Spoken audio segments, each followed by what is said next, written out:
नमस्कार मित्रांनो, 4 प्रकार आहेत ज्यामध्ये तुम्ही तुमचं वजन कमी करू शकता.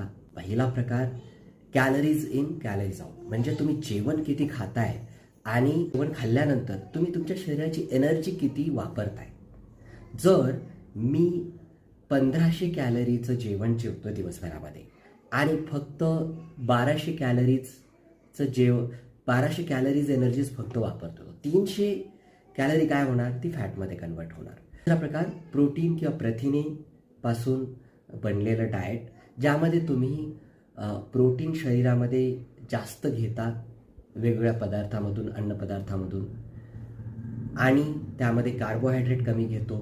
फॅट म्हणजे जे डायटरी फॅट्स आहेत ते घेतो. तिसरा प्रकार आहे व्हीगन डाएट किंवा मेडिटेरियन डाएट पण म्हणतात. यामध्ये प्राण्यापासून बनलेला कुठलाही पदार्थ आपण सेवन करत नाही. चौथा